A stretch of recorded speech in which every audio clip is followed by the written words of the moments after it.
Impeachment for President Trump by House of Representatives, right? Well, after the vote, the Speaker, Nancy Pelosi, signed a document to make it official. What happens next? That's the question. Joining the conversation this morning is American government and political expert Dan Cassino from Fairleigh Dickinson University. Dan, good morning to you. Good morning.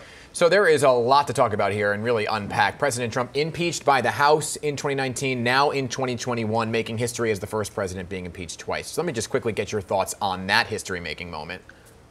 Well, remember, impeachment is not really about punishing the person who did wrong. Impeachment is, in theory, about protecting the republic, about setting a precedent for future presidents, saying we're not going to allow this sort of behavior to go forward. And that's certainly what Democrats are thinking right now. Of course, there's no chance President Trump is going to be removed before his time in office would otherwise be up. The punishment they're looking for here really is barring him from running for president again. And they think that would be an effective deterrent for future presidents to make sure they don't act in the same way that Trump has. Yeah, so we spoke with Representative Gottheimer just a few minutes ago. He says that it is a possibility that you indeed can convict a president after leaving office. Some people are worried that, you know, there's some legality here that may be being overlooked. Can that truly be done? Or is there some question still?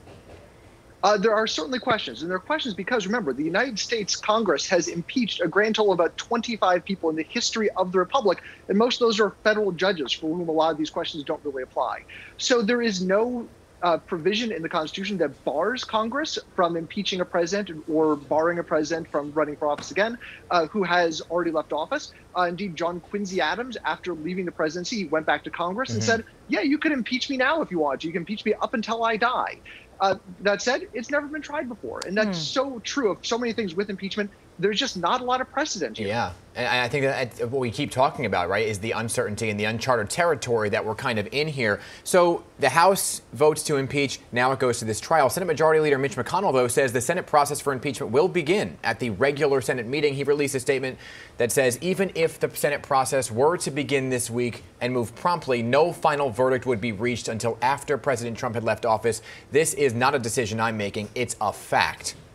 Is there validity to what he is saying in starting this after January 20th? Look, Mitch McConnell is doing this as a political decision. He is relying on the standing rules for impeachment. But we have to understand those standing rules for impeachment are subject to change at any time.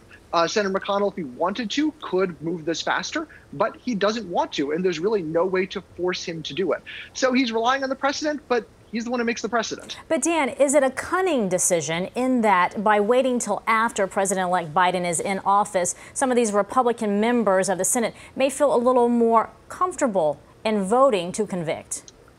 Exactly. They're not actually voting to remove him. At that point, they'd be voting to bar him from future office, which we should note is actually a separate vote. First, you have the 2/3 vote for conviction, and then you have to have a simple majority vote to bar the person who was just convicted from holding future office. And we have to remember, there are a bunch of people in the Senate who look in the mirror every morning and think, I'm a future president. And they might really like the idea that Trump is barred from running in 2024 because I think it opens a path for them.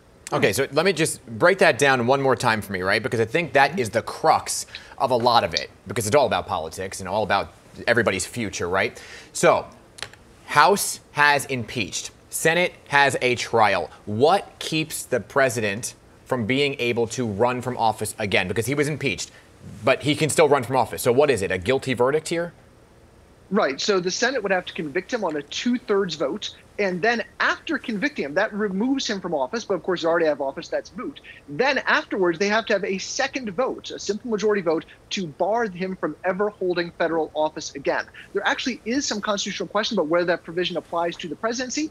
But again, it's never been done. We've never had a president removed from office. But so we don't know. What is Senate Majority Leader Mitch McConnell's reason for holding it up? Because it's going to happen either way, right? It seems like it will move forward either way. It's a political. So first off, he can argue that this is actually a structural decision, that the Senate has been adjourned, and it's difficult to bring the Senate back from an adjournment if there's objections to it. We don't know if there's objections. Mitch McConnell's not trying to find out.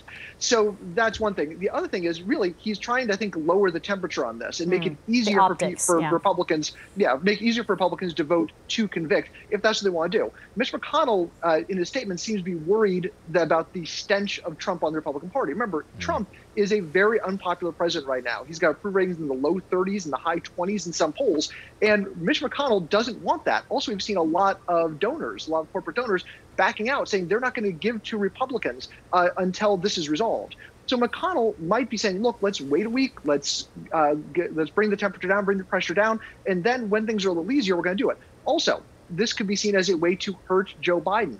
If you're a Republican, you're running for office saying, boy, Joe Biden says he's going to do all these things. But what did Congress do the first week he was president? They were just talking about Donald Trump. We need to move on. Yeah, there's a lot of politics at play here, Dan. And, another thing, too, is if the president does get convicted, he's going to lose Secret Service security for the rest of his life, which he would have gotten, right? No, sorry. That's a meme that's going around quite That's a bit. not true. I'm glad that you're dispelling that. That is not true. Yeah, so this actually goes back to the law most recently passed in 2013, signed by President Obama, about Secret Service protection for former presidents. It actually just says former presidents. There's no provision there about removing Secret Service protection. President Trump, regardless whether it's removed or not, would still receive Secret Service protection. Well, there you go, dispelling those myths that are running around out there. Thank you. We appreciate it. Always a pleasure. All right.